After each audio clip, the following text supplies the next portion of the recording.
AI friends, आज हम देखने वाले काइजी नंबर 8 और एपिसोड की स्टार्टिंग में दिखाया जाता है काइजी नंबर 8 और नारुमी काइजी नंबर 9 से फाइट कर रहे होते हैं। अब काइजी नंबर 9 निको पेल्ला होता है और हमें वहीं पे दूसरी तरफ दिखाया सुनो में काफी उदास होती है जो उसके डैड के साथ हुआ ये देखकर। अब काइजी नंबर 9 काइजी नंबर 8 और नारुमी दोनों पे अटैक कर देता है। काइजी नंबर 8 बोलता है वो और नारुमी काइजी नंबर 9 से फाइट तो कर रहे हैं लेकिन यहाँ पे काइजी नंबर 9 जीत रहा है। काइजी नंबर 9 बोलता है वहां से जा रहा है लेकिन तभी वो नोटिस करते उसको दाएं हाथों करके नीचे गिर जाता है। नारुमी काइजी नंबर 8 से बोलता है अब उनके पास काफी अच्छा मौका है काइजी नंबर 9 पे अटैक करने का, इसलिए अब नारुमी सबसे पहले अटैक करता है। काइजू 9 इसको रोक नहीं पाता और तब यहाँ पे काइजू नंबर 8 आता है और अब काइजू नंबर 9 के लेफ्ट अटैक करता है और इस अटैक से उसकी आउटर जो बॉडी होती है टूट के गिर जाती है और उसके यहाँ पे ऑर्गन्स दिखने लगते हैं। काइजू नंबर 8 आप ये कहता है वो यहाँ पे काइजू नंबर 9 को छोड़ेगा नहीं। आपको यहाँ पर काइजू नंबर 9 पे काफी गुस्सा आ रहा होता है इसलिए वो काइजू नंबर 9 पे काफी खतरनाक पंच करता है और इस पंच को खाने का काइजू नंबर 9 काफी दूर जाके गिरता है। काइजू नंबर 9 यहाँ पे ये बोलता है यहाँ पर सबसे बड़ी दिक्कत है काइजू नंबर 8, लेकिन तब यहाँ पे आपका काइजू नंबर 9 के पास आता है और फिर से 2 पंच मार देता है उसको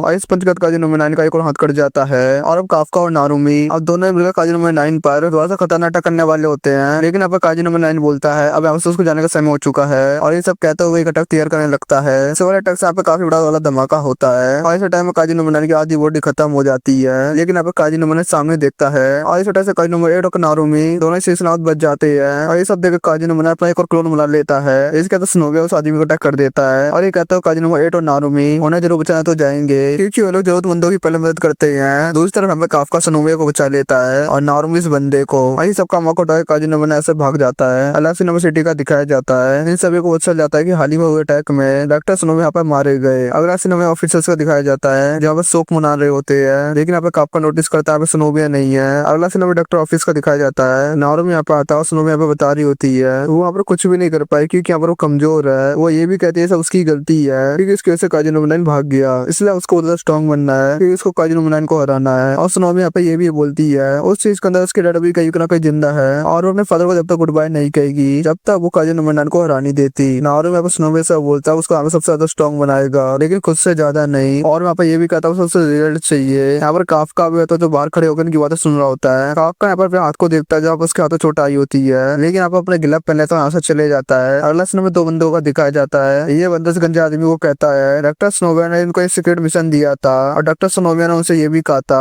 अगर उनको यहाँ पर कुछ हो जाता है तो उनको इस कमांडर की बातें माननी है। ये कमांडर इस बंदे से कहता है इस प्रोजेक्ट को आगे बढ़ाओ और हम तैयार होने वाले रिवेंज मैच के लिए। अगले सीन में स्नोविया फाइट कर रहे होते हैं और एक प्रैक्टिस मैच होता है। स्नोविया के साथ प्रैक्टिस करते हुए बोलती है टीम लीडर स्नोविया क्लोज कॉम्बैट में बहुत ज्यादा स्ट्रॉन्ग है। नारुमी अपन की प्रैक्टिस मैच देख रहा होता है और ऊपर से देखते हुए बोलता है इस फाइट को देख काफी बोर हो रहा है और वो स्नोविया से बोलता है तुम इतनी कैपेबल कब होगी मैं तुमसे फाइट कर सकूं। नारुमी यहाँ पे भी कहता है फर्स्ट डिवीजन का इतनी प्लेटून है लीडर से वो सारे के सारे इतना प्रोटेक्शन लगता है कि वो कैप्टन बन सके। नारुमी चाहता है कि स्नोविया जितने प्लेटून लीडर्स उन सबको हरा दे लेकिन तब यहाँ पे हासेगावा आता है और वो नारुमी की लात मारते हुए बोलता है तुम्हारा यहाँ पे काम करने का वक्त हो गया है। स्नोविया यहाँ पे स्नोविया को प्रैक्टिस मैच के लिए बोलती है। स्नोविया यहाँ पे सोचती है कि लड़की सच में चाहती है मुझे 1 महीने में हरा दे और स्नोविया की चीज देखकर काफी एक्साइटेड हो जाती है और वो चैलेंज के लिए तैयार हो जाती है। दूसरी तरफ हासेगावा नारुमी से पूछता है क्या उसने काइजू नंबर 8 को फाइटिंग फोर्स का एक मेंबर मान लिया लेकिन तब इनको काइजू नंबर 8 के बारे में एक रिपोर्ट मिलती है। अगला सीन में काफका का दिखाया जाता है और वहाँ पर अपने घर पर होता है। अगले सीन में साइंटिस्ट इन दोनों बंदों को बताता है काइजू नंबर 8 की ट्रांसफॉर्मिंग वो प्रोग्रेस हो रही है और अगर वो ऐसे ट्रांसफॉर्म होता रहा तो शायद वो एक दिन अपने ह्यूमन फॉर्म में वापस नहीं आ पाएगा। हासेगावा इस बंदे से पूछता है क्या काफका चीज के बारे में जानता है तो ये बंदा बोलता है काफका चीज के बारे में जानता है। हासेगावा पूछता है वो कहाँ पर है। एक साइंटिस्ट होता है अब इसको घर जाने की इजाजत मिली है लेकिन इस पर नजर रखी जा रही है। काफका पे कुछ काम कर रहा था लेकिन उसके घर के सामने 2 आदमी खड़े होते हैं। काफका अपने घर से निकलता है और उन दोनों आदमी से बोलता है उसका यहाँ से कहीं पर जाना है। अगले सीन में काफका कहीं ना कहीं तो जा रहा होता है और ये दोनों आदमी उसका पीछा कर रहे होते हैं। अगला सीन में इन बंदों को दिखाया जाता है जो काजू उसकी बॉडी को साफ कर रहे होते हैं। ये बंदा बोलता है इस काजू की जो आउटर बॉडी है बहुत ज्यादा हार्ड है और ये सब काजू के पीछे काम करके उसे ऐसा लग रहा है रिटी वो ना कि वो काजू। तब यहाँ पे काफका आता है। काफका यहाँ पे लोगों से मिलने आया होता है। यहाँ पर ये लोग यहाँ पे काफका के पास आता है और उससे पूछते हैं आखिर यहाँ पे काफका करने क्या आया है। काफका कहता है कि उसके पास कुछ चीज उनको देने के लिए लेकिन तभी काफका दूसरे लोगों को काम करते हुए देखता है और वो लोग काजू उसकी बॉडी को काट रहे होते हैं और तभी उसको एक टूल दिखता है और वो लोग से पूछता है कि नया बेड जाना है और फिर उसके बाद काफका उसको उठाता है और अपना ही काम करने लग जाता है और काफका आज काफी अच्छे काम कर रहा होता है बाकी लोगों के मुकाबले। अब ये बंदा बोलता है काफका दोनों के पास वापस से काम करने के लिए। अब यहाँ पर शाम हो चुकी होती है और इसलिए काफका से जाने लगता है। अगले सीन में काफका एक जगह पर बैठ के सोच रहा होता है उसको अपने दोस्तों को चोट खाते हुए नहीं देखना